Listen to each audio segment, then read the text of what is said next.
Ok, irmãos, então, começando a nossa classe, né, nós estamos presencialmente, né, já voltamos ao horário das 18h30, que é o nosso horário comum. Nós estávamos aqui reunindo às 18 horas por conta do toque de recolher. Pelo que consta aí, o toque de recolher ele foi para as 9 da noite, então não tem por que reunirmos mais cedo, tendo em vista que muitos irmãos estão no trabalho ainda, saindo, se deslocando, e aí a gente fica aqui desfalcado da presença dos irmãos, que é importante, né? Graças a Deus por aqueles que acompanham lá de longe, remotos, né? Mas é muito bom e importante também a presença dos irmãos aqui, nos dá um apoio muito importante, né? Eu louvo a Deus, então, pela participação dos irmãos aqui conosco. Eu vou compartilhar o link da transmissão, vou compartilhar aí o link para os irmãos aí que forem entrando na live. Pedir um tempinho aqui só para a gente fazer esses compartilhamentos também. A aula de hoje nós vamos continuar aprendendo sobre a lei de Deus. Nós estamos estudando o primeiro mandamento, bem devagar, aos poucos. Estamos estudando o primeiro mandamento. Eu estou seguindo o Catecismo Maior de Westminster comentado, certo? Eu estou seguindo esse material. Outros materiais também, como os irmãos vão ver na aula. Mas eu estou seguindo basicamente o Catecismo. E o Catecismo ele expõe muito detalhadamente os pecados contra esse mandamento, né? Não terás outros deuses diante de mim.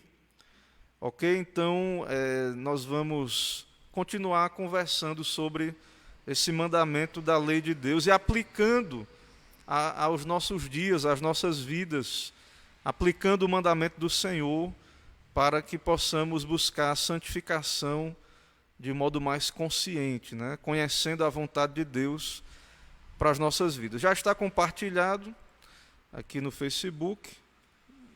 Eu vou tentar compartilhar no WhatsApp também. Não sei se eu vou conseguir. Tentar aqui. No Telegram.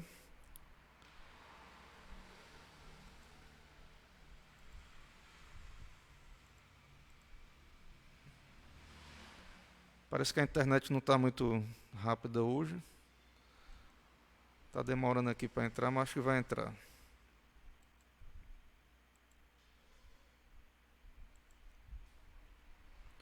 Os irmãos que forem entrando aí na live podem também sinalizar, só para a gente ter noção aqui se está tudo ok com a transmissão.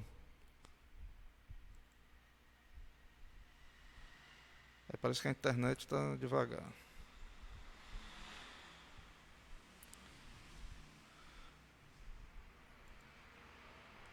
Ok, vamos começar, efetivamente.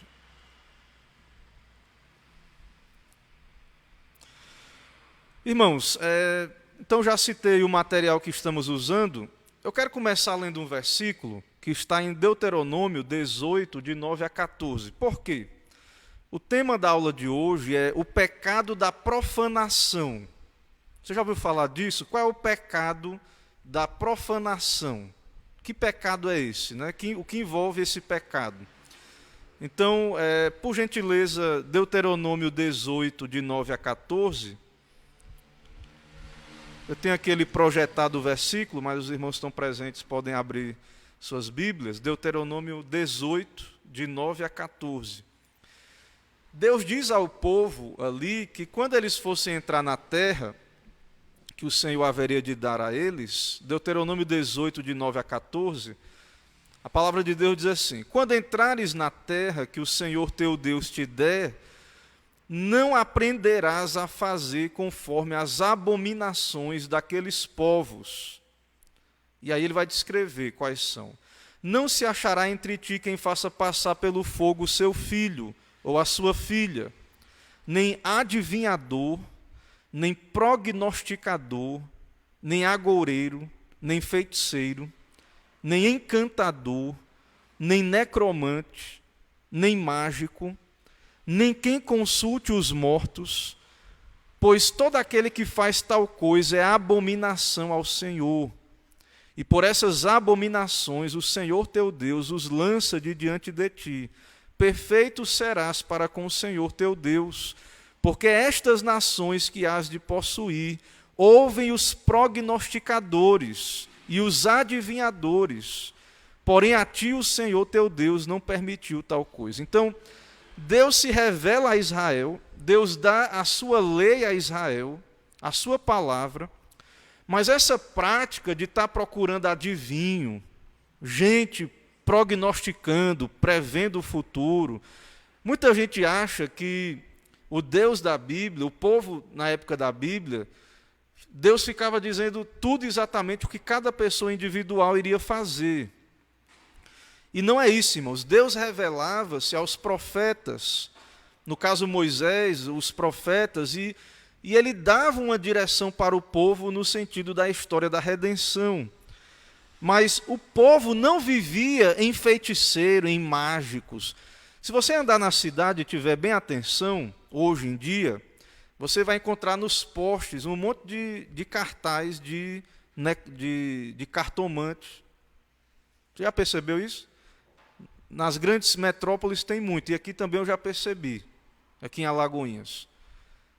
Se você prestar atenção em alguns postes, tem eu trago a pessoa amada, né? Jogo carta, não sei o quê, tarô, e adivinhos, né? Então, essas práticas, o que é o mágico?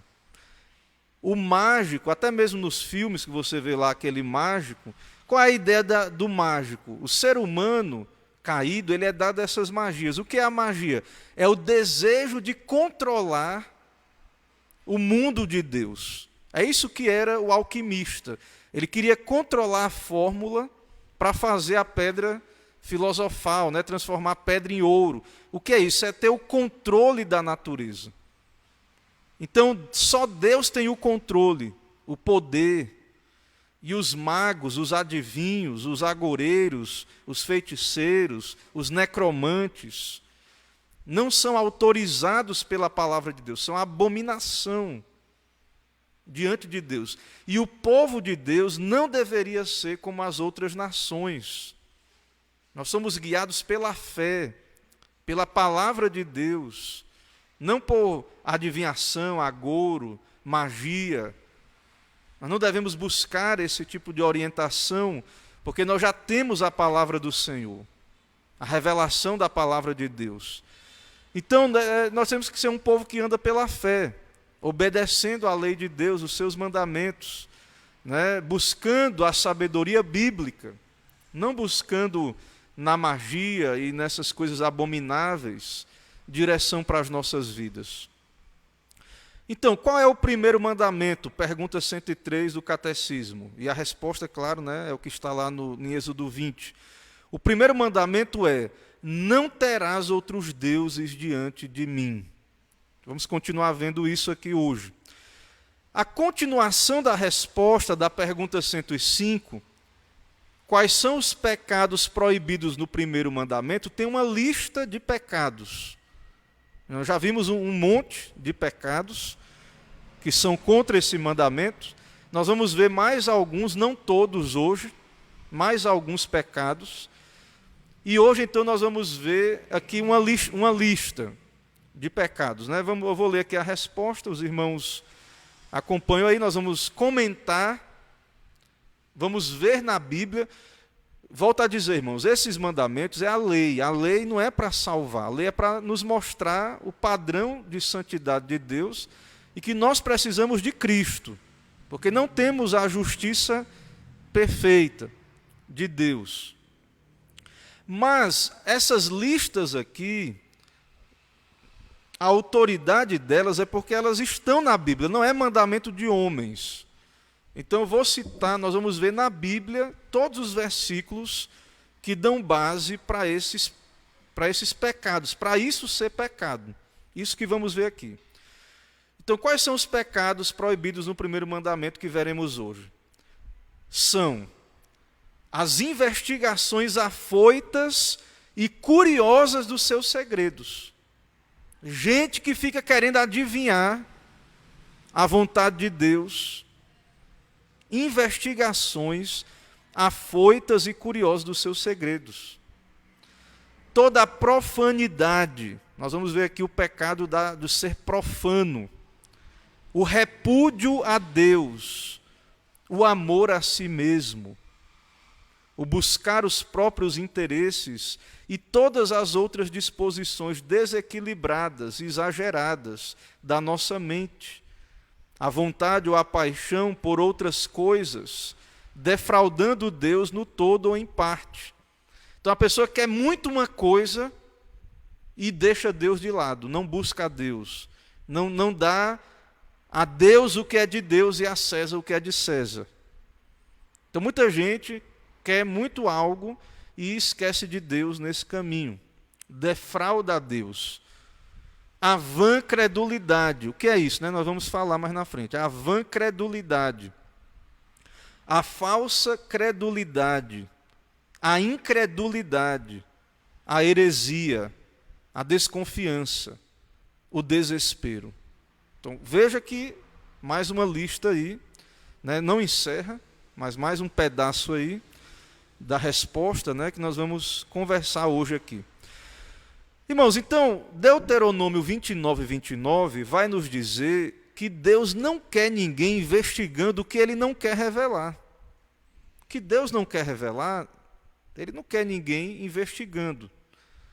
Veja aí Deuteronômio 29 vai dizer lá: as coisas encobertas pertencem ao Senhor, nosso Deus, porém as reveladas nos pertencem, a nós e a nossos filhos, para sempre, para que cumpramos todas as palavras dessa lei. Então Deus nos deu a revelação, é essa revelação que nós temos que investigar, ler, examinar. Mas o que Deus não falou, o que Deus não revelou, as coisas encobertas são de Deus, pertencem a Ele. Então muita gente quer ficar escavucando o que Deus não revelou. Muita gente quer ficar investigando, indo aí atrás de pretensos profetas, gente que diz que está falando em nome de Deus, para poder descobrir coisas que Deus não quer revelar. Os jovens aí, a juventude aqui da igreja, vai estudar um livro muito interessante sobre essa questão, que o título do livro Descobrindo, Tomando Decisões, não é descobrindo não, é Tomando Decisões segundo a vontade de Deus. Então, a vontade de Deus já está revelada. Então, como é que eu tomo decisões? Segundo a vontade de Deus. Então, nós entendemos que é pela sabedoria bíblica. Então, o livro lá, claro, nós vamos esmiuçar melhor. Então, não é pecado você querer saber qual é a vontade de Deus revelada, o que está na Bíblia. Mas o problema é que as pessoas querem que Deus fique todo dia dando uma revelação nova, fora da Bíblia. Sim, Matheus.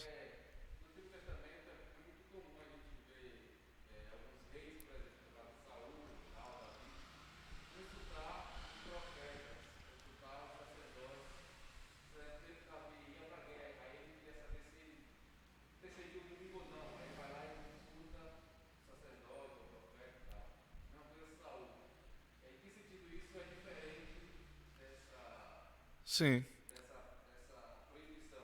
Isso, porque ali eles tinham os ofícios, os 3 ofícios, e que não se misturavam todos na mesma pessoa, profeta, sacerdote e rei. Em Cristo, tudo isso já se cumpriu, e eles também, por mais que o cânon estava fechado, mas muitos deles viveram numa época que o cânon não estava fechado, e eles tinham profetas, eles tinham a revelação escrita, e tinham novas revelações. Como a igreja apostólica, até antes do cânon fechado, se você ver 1 Coríntios, no culto ali em Corinto, eles tinham o que já estava revelado e tinham línguas, novas revelações, até que o cânon foi fechado.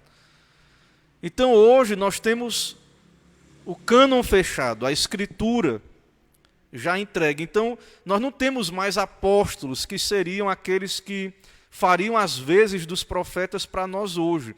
Ou não temos mais na igreja esses dons, ofícios de profeta ou dom de profeta, porque cessou, segundo nós entendemos, porque não é que Deus não possa revelar, é porque o propósito de Deus para essas novas revelações se cumpriram. E agora nós temos o dom da Escritura. E aí não é o tema da aula, mas aí teremos que tratar da questão da doutrina do sola escritura, das novas revelações. Então, de fato, houve tempos em que Deus conduziu o seu povo por revelações, por revelação escrita e revelação direta ali, profeta.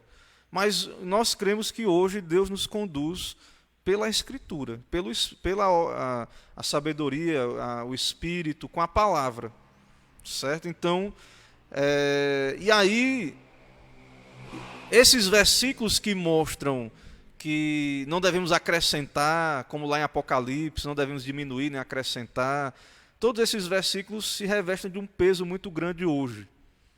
Então, se alguém está falando algo para você que não está na Bíblia, ele não tem autoridade para falar. E se está na Bíblia, já está na Bíblia, então não precisa de novas revelações. E a base de várias heresias, e vamos ver que um dos pecados é a heresia, e de seitas, pode ir atrás, na maioria das seitas, pode ir atrás que uma das bases dessas seitas é que tem um profeta lá que tem um livro, algum acréscimo à Bíblia. Pode ver, investigar. Você às vezes nem conhece muito daquela heresia, mas se você fizer algumas perguntas, sempre tem um grupo de pessoas que tem revelação, ou alguém que teve, algum livro, alguma coisa. E isso, irmãos, isso aí não era só o povo de Deus que às vezes e tinha isso de verdade, ou então buscava isso. Mas ele diz lá em Deuteronômio que os pagãos faziam isso. Aqueles povos pagãos faziam isso. Eles tinham feiticeiros, agoureiros, adivinhos. Então, nós, hoje, não temos mais essa necessidade, principalmente que temos a Escritura fechada, o cânon. O pecado da profanidade está em Tito 1,16. Como é que é o profano, né? Tem aí em Tito 1,16. No tocante a Deus, professam conhecê-lo. Entretanto, o negam por suas obras. É por isso que são abomináveis, desobedientes e reprovados para toda boa obra. Então tem outros textos, como Esaú, que fala do Esaú, que era profano, né? Mas aí o profano é alguém que até crê de alguma maneira em Deus, mas nega com as suas obras. Em Hebreus 12:16 fala de Esaú. Hebreus 12:16. Nem haja algum impuro ou profano como foi Esaú, o qual por um repasto vendeu seu direito de primogenitura. O pecado do amor descontrolado a si mesmo, 2 Timóteo 3:2. Amar a si mesmo, irmãos, faz parte. Ame o seu próximo como a si mesmo. Então, o amor à sua própria vida é algo que Deus colocou em nós, é algo natural. Mas existe o amor desordenado por si mesmo. Certo? Existe o amor desordenado. Então, em Filipenses 2:21 fala disso. Pois todos eles buscam o que é seu próprio, não o que é de Cristo Jesus. Então isso é um pecado, certo? Deixa eu ver aqui outro. O pecado de odiar a Deus, Romanos 1:30.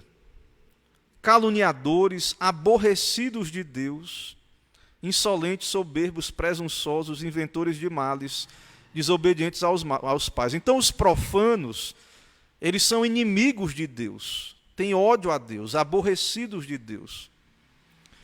Certo? Então essa é a característica deles. Próximo versículo aqui. Deixa eu ver aqui. Já li aqui esse, deixa eu ver o próximo aqui. O amor, né? O amor do mundo. Ele diz aqui, o pecado de pôr os nossos corações nas coisas criadas e não em Deus. Então, se você fizer isso, você está tendo outro Deus diante do Senhor, que é 1 João 2, 15, 16. Não ameis o mundo nem as coisas que há no mundo. Se alguém amar o mundo, o amor do Pai não está nele.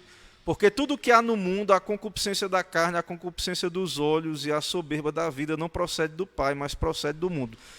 Então tem muita coisa boa no mundo, mas se você ama mais essas coisas do que Deus, você está idolatrando, amando o mundo mais do que a Deus. Certo? Outra referência aqui, o amor às coisas terrenas mais do que a Deus. 1 Samuel 2, 29. Por que pisais aos pés aos meus sacrifícios e às minhas ofertas que ordenei se me fizessem na minha morada? E tu, por que honras a teus filhos mais do que a mim? Para tu e eles vos engordardes as melhores de todas as ofertas do meu povo de Israel? Então eram os filhos de Eli. Então Eli estava mais preocupado com a honra e com os filhos dele do que com Deus. Certo? O pecado da vã credulidade, 1 João 4. Amados, não deis crédito a qualquer espírito, antes provai os espíritos, se procedem de Deus, porque muitos falsos profetas têm saído pelo mundo afora. Irmãos, acreditar em qualquer coisa é pecado. João diz, não deis crédito a qualquer espírito. Tem gente que qualquer novidade, qualquer um que chega dizendo que é profeta, que está falando em nome de Deus, qualquer espírito, amados, não deis crédito a qualquer espírito, antes provai os espíritos se procede de Deus, porque muitos falsos profetas têm saído pelo mundo afora. Tem muito falso profeta. Então, isso aí se chama vã credulidade. E a simplicidade, o nosso povo peca muito nessa questão da vã credulidade. Então, qual é o pecado da vã credulidade? Tem gente que acredita em tudo, em todo mundo, em qualquer coisa, em qualquer mensagem. Na verdade, tem gente que está afoito por novidades. Doido para uma novidade, é uma nova doutrina a cada momento. Isso é vã credulidade. Isso não é fé. Certo? Nós temos que crer na palavra de Deus. O pecado da falsa credulidade ou a crença sincera no que é errado também vai contra o mandamento de não terás outros deuses diante de mim. Atos 26, 9.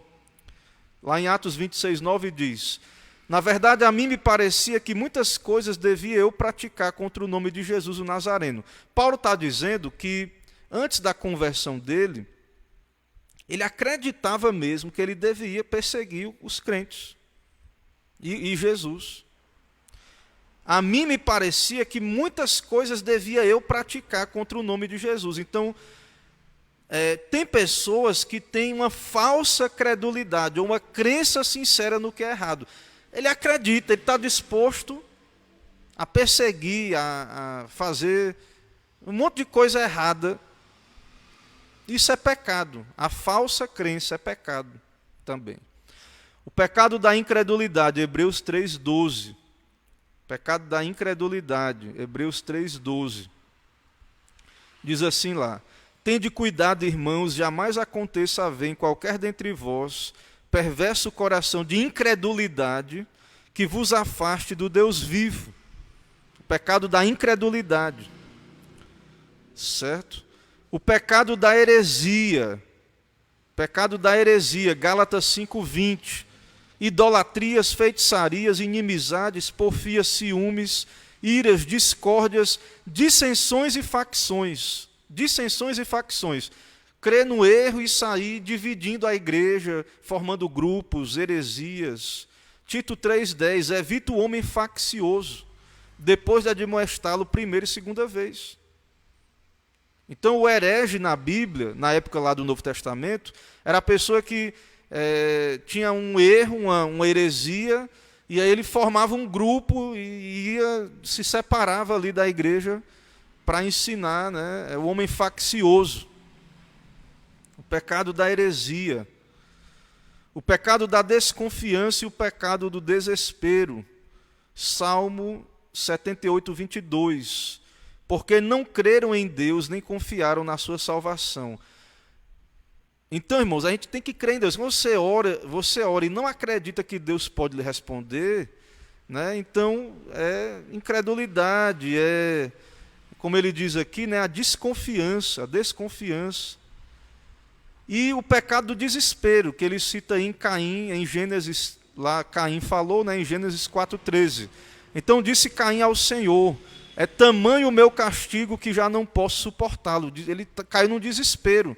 Muita gente que está suicidando, que não aguenta o castigo, eu não aguento viver. Então, eu citei aqui os versículos para que a gente entenda que esses pecados que o catecismo descreve, eles tiraram da Bíblia. Não é da cabeça daqueles irmãos que escreveram o catecismo. Irmãos, aqui eu citei, nós estamos então estudando o primeiro mandamento: não terás outros deuses diante de mim. Estamos estudando quais são os pecados contra esse mandamento. Eu li os pecados, citei os versículos, e agora nós vamos comentar esses pecados e conversar sobre eles, lembrando que ninguém é salvo pela obediência da lei, mas a obediência da lei é um padrão de santificação. A obediência da lei é nossa ética, né? O que Deus requer de nós. Nós não conseguimos guardar perfeitamente a lei do Senhor, mas um salvo vai desejar por gratidão obedecer a Deus. Ok, então eu vou descrever agora aqui, nós vamos caminhar comentando essas questões aí. Só dar uma olhadinha aqui na transmissão. Os irmãos, ok, a transmissão está transcorrendo ok. Então vamos seguindo aqui.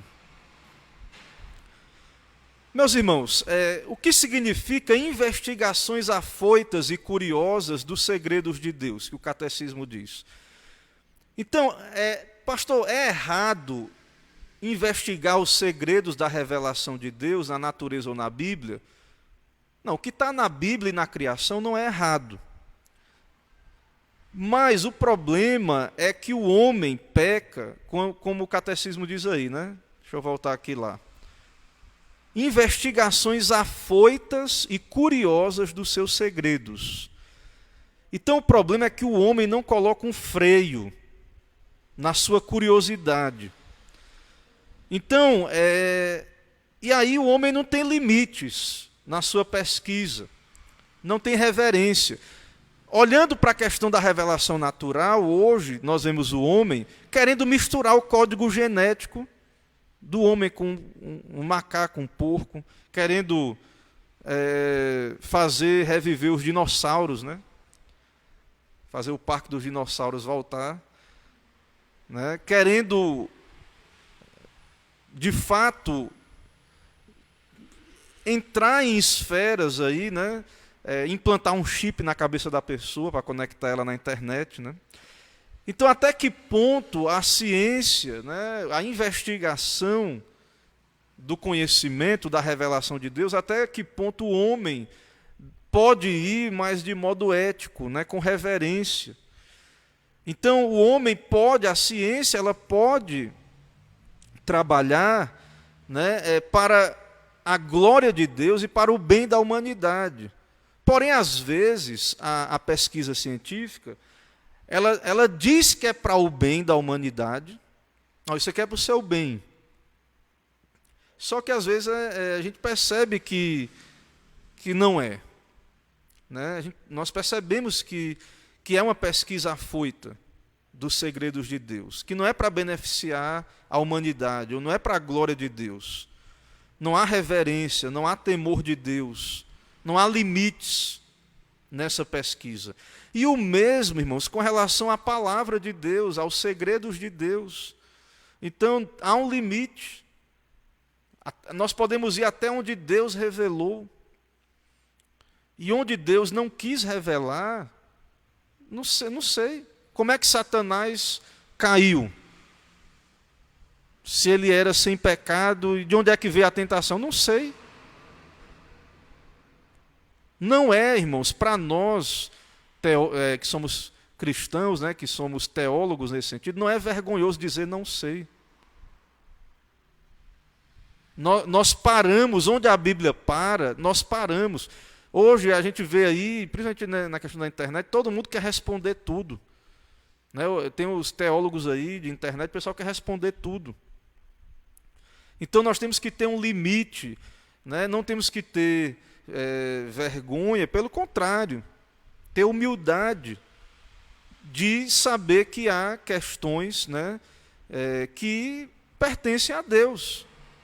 Por que que Deus permitiu isso? Está permitindo a pandemia? Não sei responder. Há probabilidade de ser uma disciplina, um juízo. Mas Deus não tem um profeta aqui para dizer como era lá naquela época, né?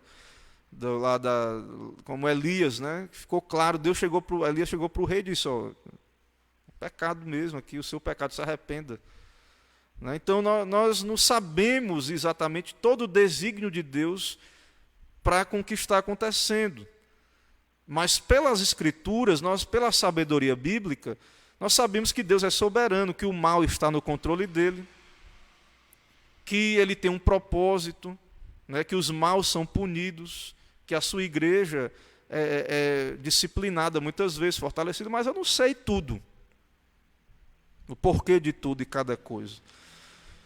Então, os pensamentos de Deus são mais altos do que os nossos, né? E o nosso intelecto tem que submeter à revelação bíblica. Temos que parar onde Deus nos ordena parar.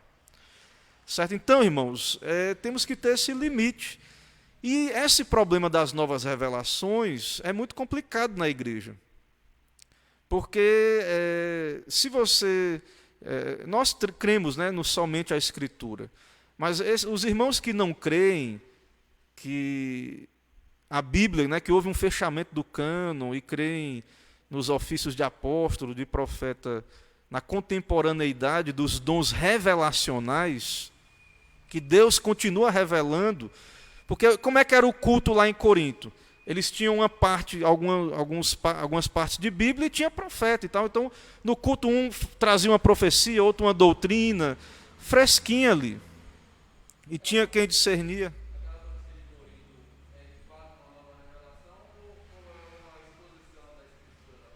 Como eu não entendi no começo que tu falou?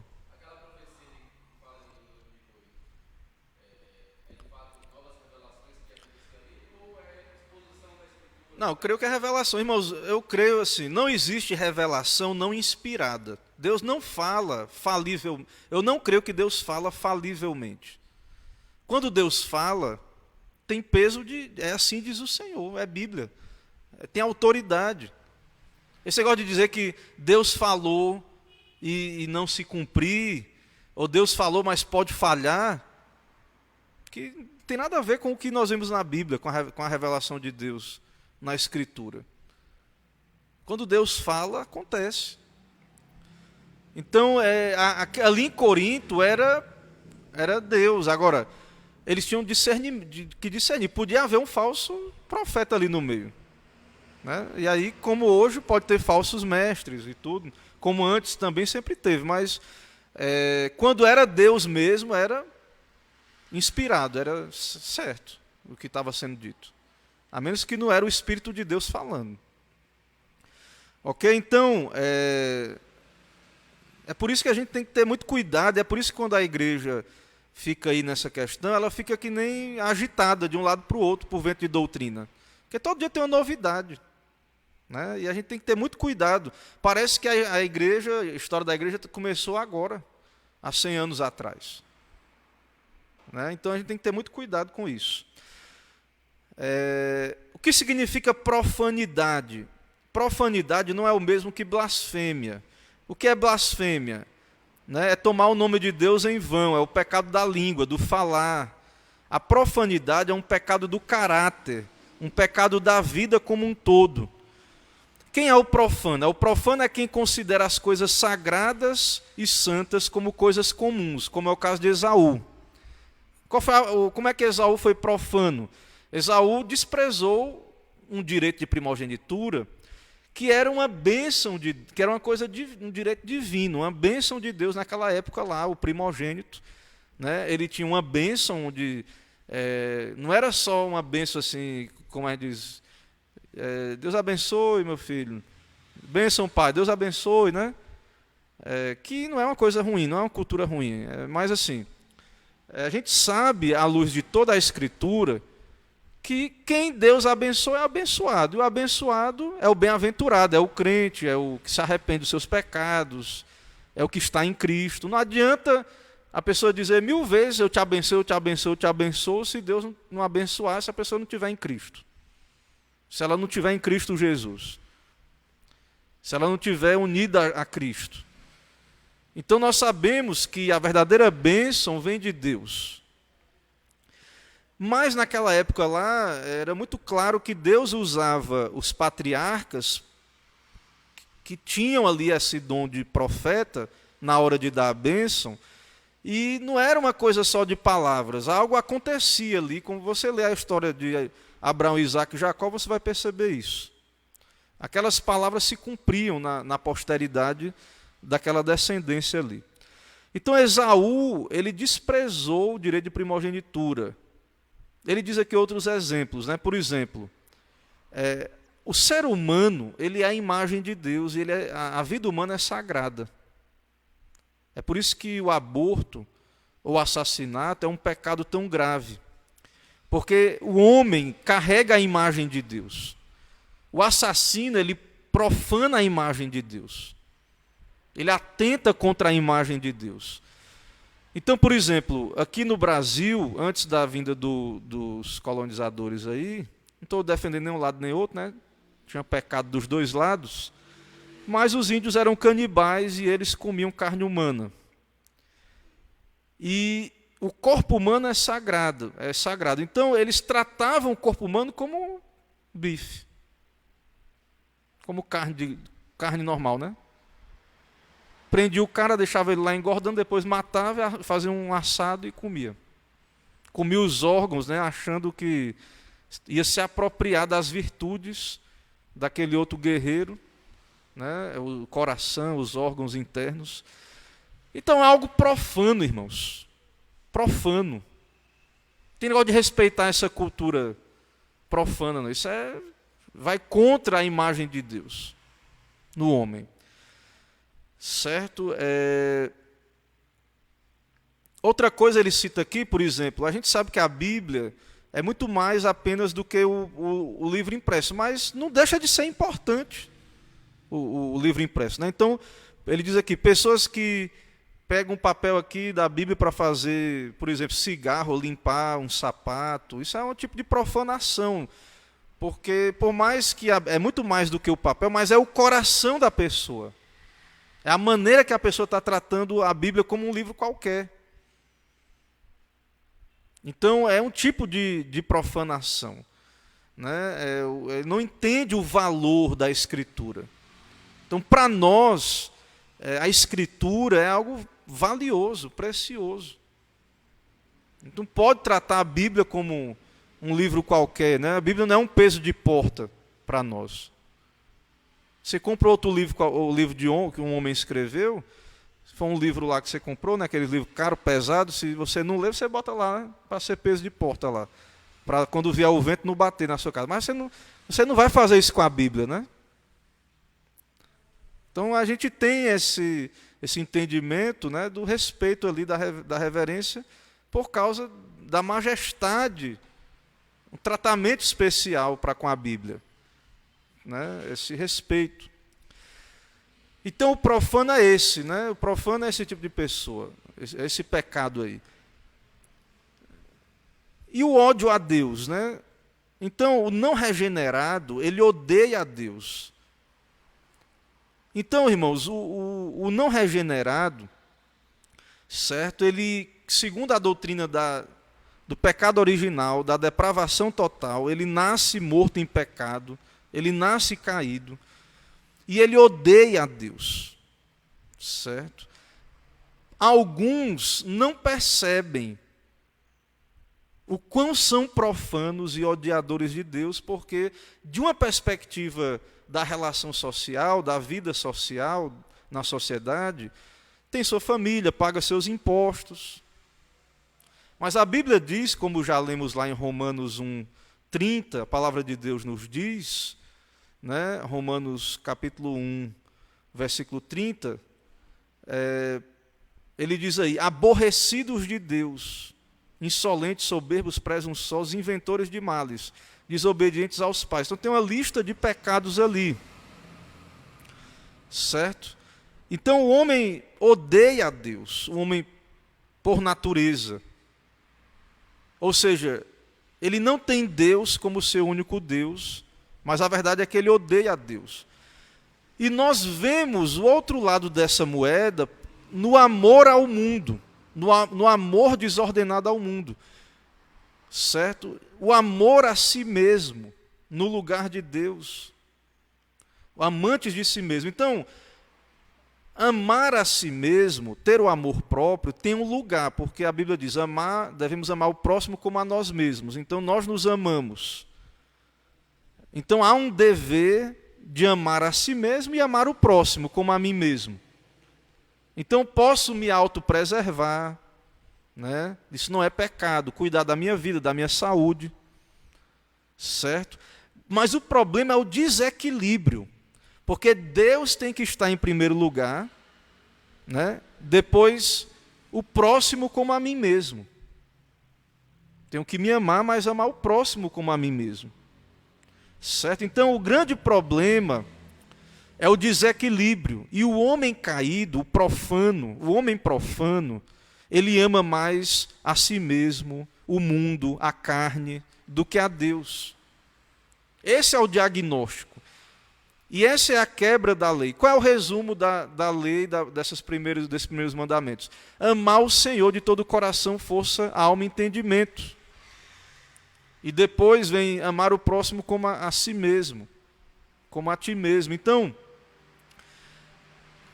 mesmo alguém, né, digamos assim, mesmo alguém que não é um assassino, que não é um criminoso aí, que comete, que está aí vivendo imoralidades abertas, em pecados escandalosos, mas quando o pecador filho de Adão, por natureza, quando ele se ama a si mesmo mais do que a Deus, ele é idólatra.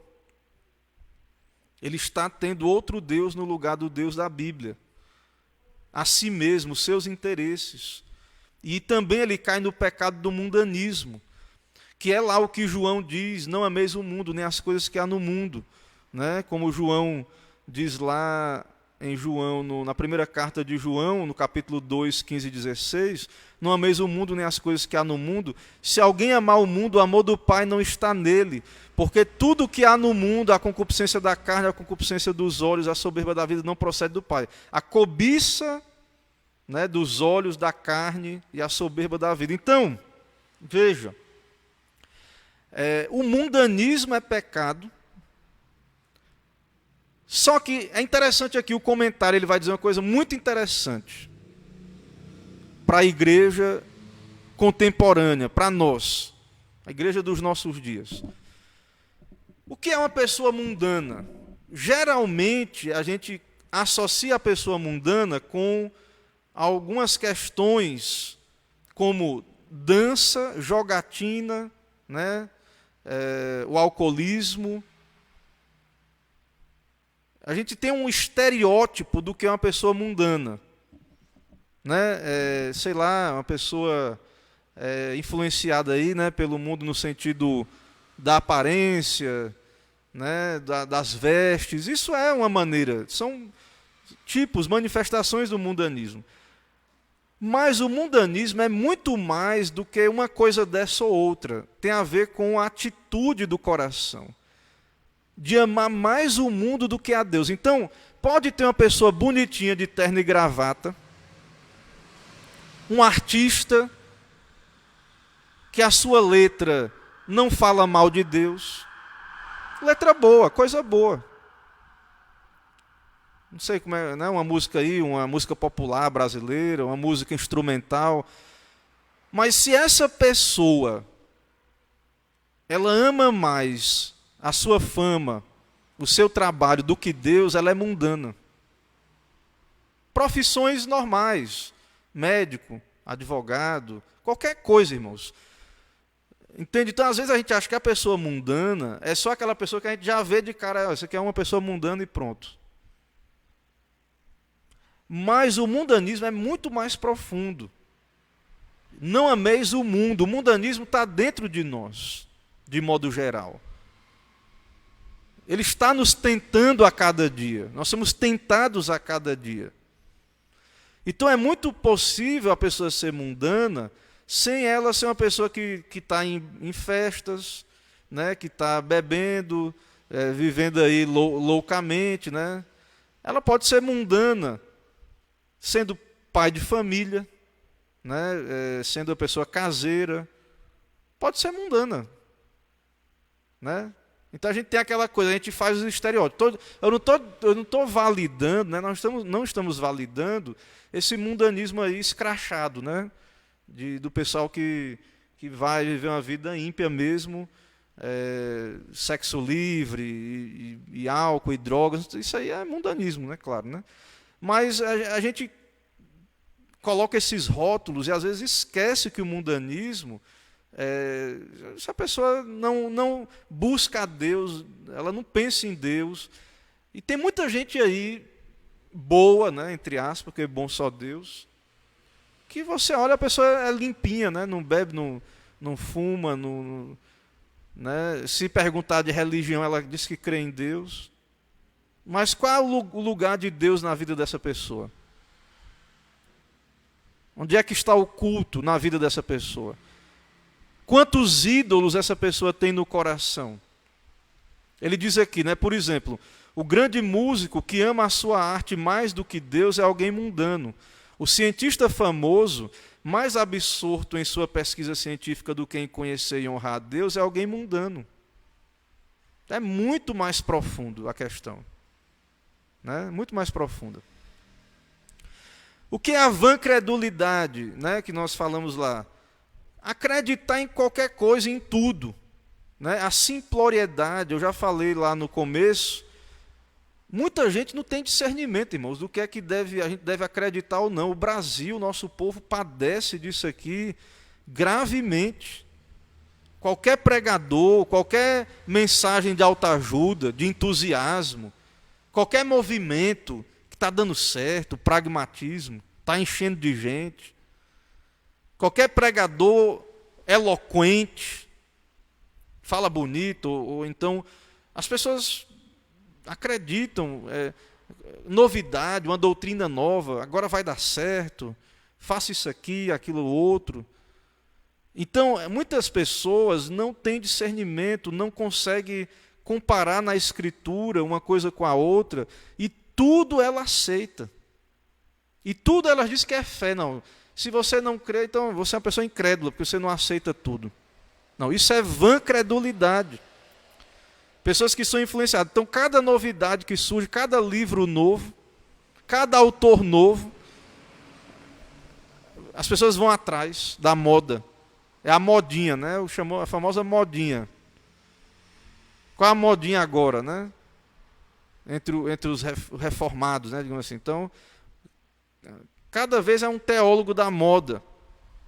E muita gente fica de modinha em modinha. Né? Atrás de novidade, não tem estabilidade. E isso é um tipo de pecado, é a vã credulidade. Nós temos que crer na palavra de Deus.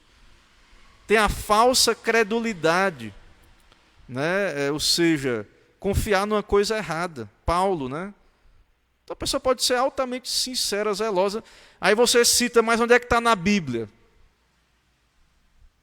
Ah, mas eu não creio na eleição, isso. Aí você, sim, mas ir lá em Romanos 9, Efésios 2. E aí? A pessoa, ela não sabe, né? Ela crê, ela está convicta de uma coisa, mas ela não sabe onde é que está na Bíblia, ou então ela não sabe. E aí ela está disposta a perseguir a outra posição, mas ela né, é uma falsa credulidade, ela não sabe nem no que ela acredita. E temos aí também a incredulidade, que é o oposto da fé. A incredulidade é terrível, irmãos, porque a fé é o instrumento de Deus, a fé não é meritória, mas é o meio de nos apropriarmos da salvação. A salvação é dada num pacto de graça, é dada de graça, mas o pecador precisa se arrepender e crer. Então, se a pessoa ela é incrédula, ela não crê nas promessas de Deus, ela se afasta dos meios de graça, ela se afasta da salvação. Então, a incredulidade é um pecado terrível, né? E ela faz a pessoa abandonar Deus como Deus, o seu único Deus. E também temos aí a heresia, que era a propaganda de doutrina falsa. Então, as seitas, certo? Grupos, pessoas que se reúnem para propagar doutrinas falsas, contrárias a Deus, é pecado contra esse mandamento, não terás outros deuses. Certo? Então, na época da Bíblia, heresia era gente que se reunia para falar de outros ensinos. Né? E hoje, apenas as falsas doutrinas, né? São as heresias, doutrinas falsas. Então, é pecado também. Né? É pecado também a heresia. E o último aqui, antes de eu entrar em alguns comentários aqui finais e abrir para perguntas também, a desconfiança e o desespero. Então, pessoas que, mas não é para mim essa salvação, não dá certo, não creio que é possível, as promessas de Deus, não acredito, como o caso de Caim, né? Muita gente que está, gente crente, irmãos, desistindo de viver. A pessoa que não tem a Bíblia, se ela olha bem para o mundo, ela talvez fique louca mesmo. Não tem muita expectativa, né? Quando você olha para o mundo, tudo é errado. Só se dá bem o errado. Você fica... E a pessoa trabalha e não tem fruto, às vezes, ali. As coisas não dão certo. Mas nós, irmãos, sabemos que é triste, né? Nos condoemos com as tristezas desse mundo, mas nós temos promessas de Deus, de alegrias, de vitórias, de alegrias eternas, que começam em parte aqui, mas que só são completas na eternidade. Nós não temos motivos para o desespero, de desconfiar que Deus não vai cumprir todas as suas promessas. Muita gente suicidando, desistindo, né, sendo incrédulos, tendo reações de incrédulo, reagindo com a força do braço da carne para resolver os problemas. Aí quando vê que não tem jeito mesmo, muita gente desiste. Então o crente não pode, né, se deixar levar por esse tipo de atitude. Isso é pecado. Irmãos, alguma pergunta até aqui, antes de eu ir para uma última sessão aqui breve, para encerrar a nossa classe? Alguma questão aí quanto ao que já falamos até agora? Ficou alguma pergunta, alguma dúvida? Fique à vontade aí. Seria interessante também aqui na classe, aqui, a gente tem um microfone que às vezes as pessoas não vão ouvir lá, mas eu posso repetir também, mas a gente às vezes fica pausado aqui, né? Mas hoje talvez não, mas depois a gente deixar preparado aqui um microfone ajuda também. Mas perguntem aí que eu repito aqui. Aqui na internet eu não vi nenhuma pergunta aqui. Né? Temos aí aqui nossa irmã Magnólia, presbítero Romeu, irmã Erlaine e João Nilson participando. Fique à vontade aí, irmãos. Ainda tem tempo aí, dá para perguntar. Diga.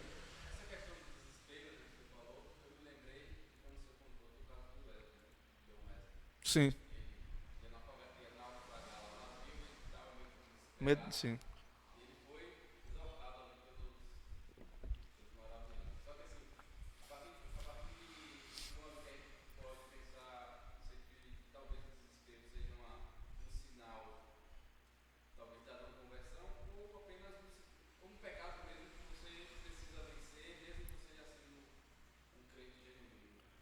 Esse é o padrão. O que a gente deixa claro é que todo crente tem incredulidade, né? A nossa fé, mas assim, a fé nunca, num crente, num eleito, pelo menos assim, o que a gente observa é que, embora o mundo, a incredulidade, o inimigo interno, a incredulidade interna venha, mas é como o caso de Pedro andando sobre as águas.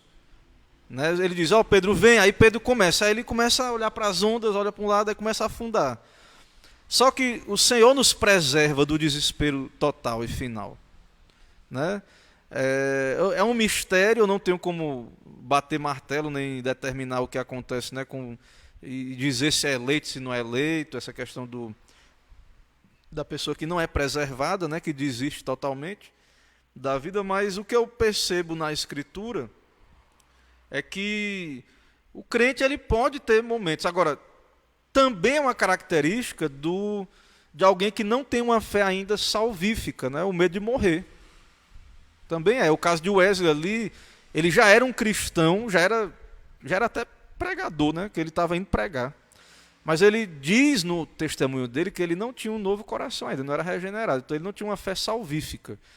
Então ele cria, num sentido ali intelectual, né? Racional, mas ele não tinha aquela fé experimental. E isso ficou manifesto, isso se manifestou numa ocasião de perigo. Então a fé genuína, ela vai, na hora da morte, na hora de uma situação dessa, ela vai estar em paz. Né? Ela não é que ela não vai ter mistura de incredulidade, mas finalmente ela não vai cair no desespero absoluto. Mas isso é muito sutil, isso tem a ver muito com autoexame. Né?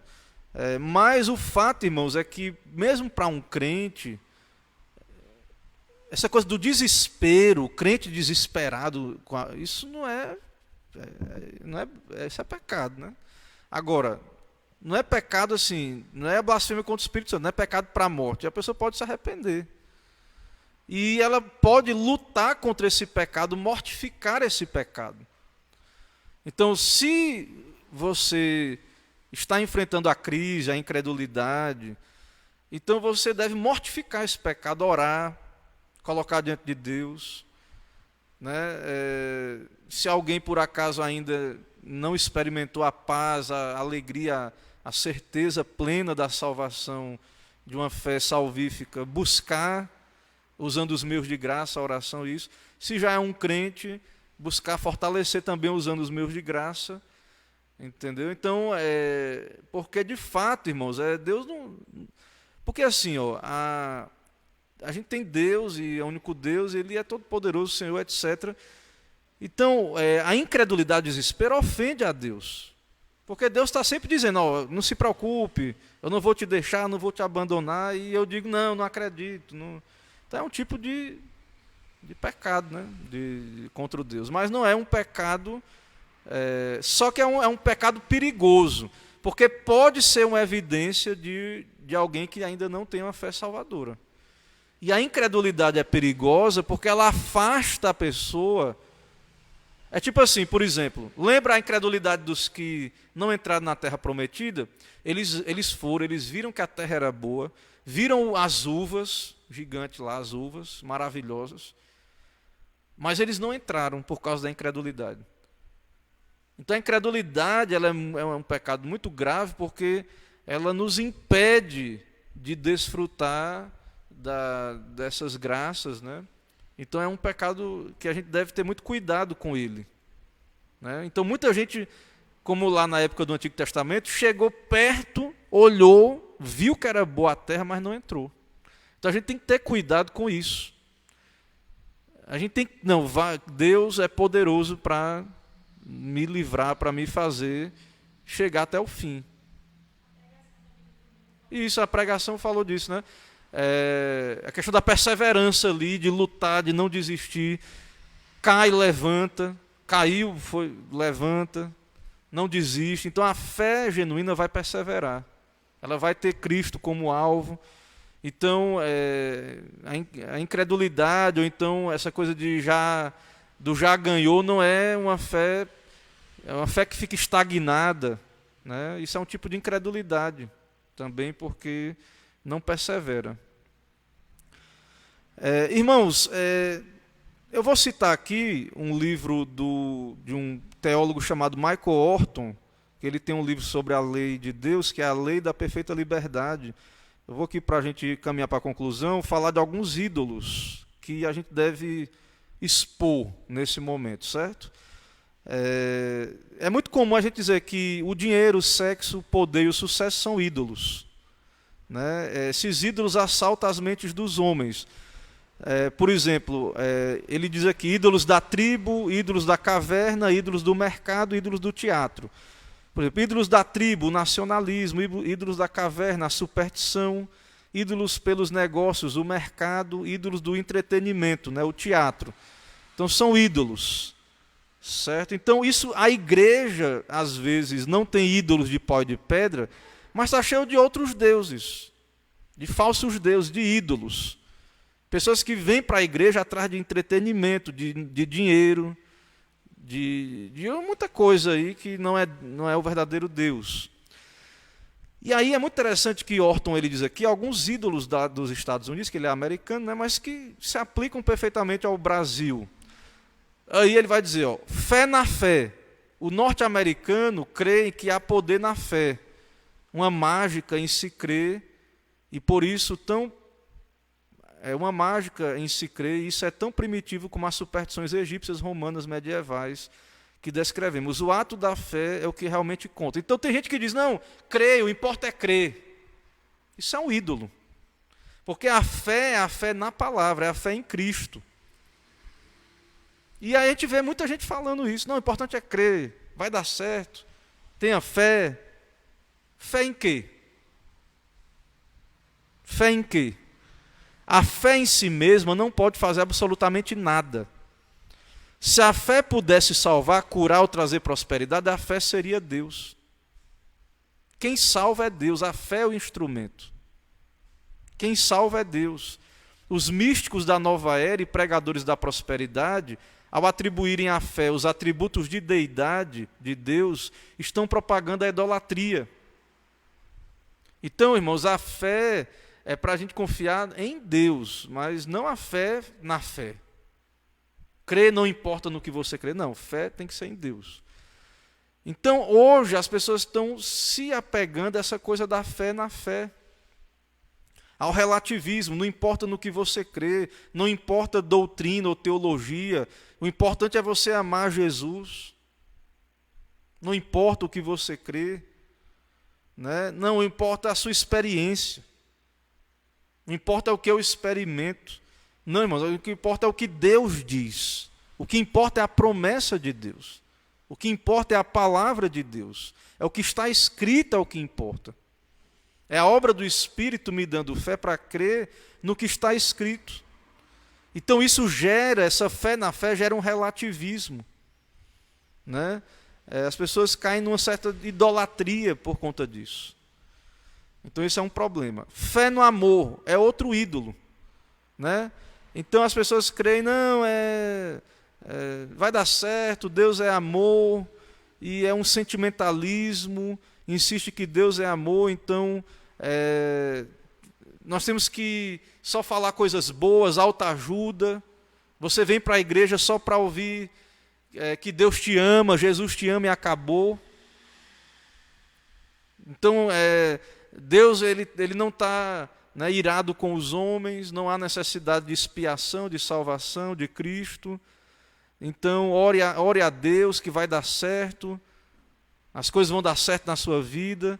Vai dar certo, né, a salvação em Cristo Jesus, se você se arrepender, crer, for a Cristo. Mas o principal que Deus promete é a salvação. As outras coisas Ele pode conceder, se for da vontade dEle. Certo? Mas Deus nos ama, mas se você é filho de Deus, se você pecar, Deus vai lhe disciplinar. Você não vai se perder. Mas Deus vai manifestar o seu desprazer, não é só amor. Então muitas pessoas vêm, elas creem no amor e que vai dar certo, e autoajuda e etc. Fé em si mesmo, amar a si mesmo é o começo de um romance para toda a vida. Essas são as palavras do hedonista britânico Oscar Wilde, né? Então muita gente se ama mais do que tudo, né? Eu me amo e acabou e pronto, certo? Então Jesus disse que para alguém ser discípulo dele deve negar-se a si mesmo. Lutero disse que o homem pode buscar somente seus próprios interesses e amor acima de todas as coisas. Essa é a essência de todas as suas faltas. Então Essa coisa do amor, amor por si mesmo, é o que leva o homem ao pecado. O amor próprio, né, é um desejo que Deus colocou no homem, mas que desordenadamente leva a vícios. Né? Então esse excesso de se ame, se aceite, esse excesso de amor próprio conduz ao pecado. Né? Devemos amar a Deus, amar o próximo como a nós mesmos. Então, Deus é o primeiro lugar. Fé na felicidade, vai dar tudo certo. Né? A psicologia popular também ajuda nisso. Né? Então, Deus existe para a própria felicidade, para a minha própria felicidade e realização. Né? Para me ajudar a ser feliz. Então, se o meu cônjuge não está mais me agradando, eu vou me divorciar porque eu quero ser feliz. Né? Se a igreja não está me fazendo feliz, o pastor fez uma cara feia para mim, então eu não estou feliz na igreja, vou procurar outra. Né? Então, é autoajuda, é a minha felicidade, ninguém pode ter frustração com nada. Né? Então, irmãos, Deus nos fez para a glória dele. A felicidade, o desfrutar de Deus é consequência. Mas a verdadeira felicidade é Deus, é estar em Deus. Certo? E não nas coisas terrenas. Não nas coisas terrenas.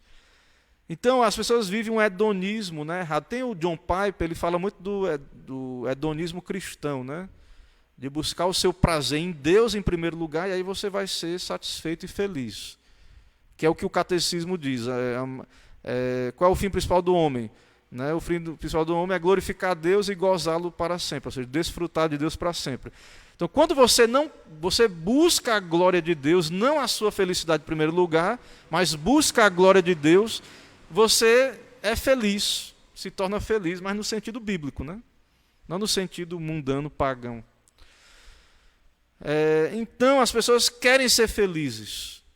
E elas vão atropelar tudo, vão buscar na igreja, vão buscar em todo canto. E se a igreja não dá a elas o que elas querem, né, elas vão se revoltar, vão dizer que foi...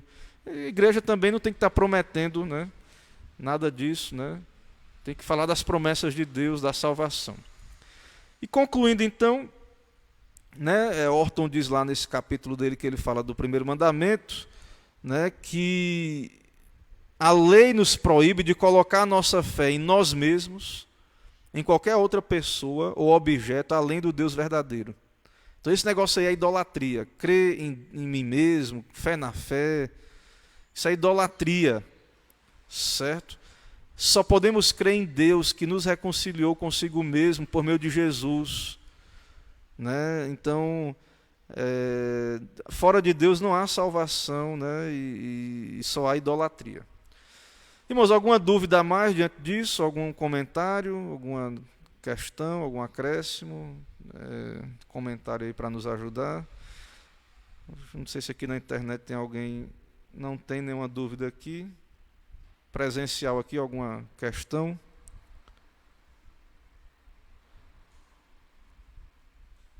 Ok, irmãos, não ouvi nenhuma pergunta aqui. Certo, então... Tudo ok, né? Então, irmãos, é importante, a gente não tem pressa, a gente está caminhando para desmascarar, né, no nosso próprio coração, os ídolos do nosso coração. Então, há muitos ídolos no nosso coração, mundanismo, tudo que a gente coloca a nossa fé em homens, em nós mesmos, né, fé na igreja, você tem que crer na Bíblia. Né? A igreja, quando ela é fiel à Bíblia. Então, aquela coisa do romanismo, da fé implícita.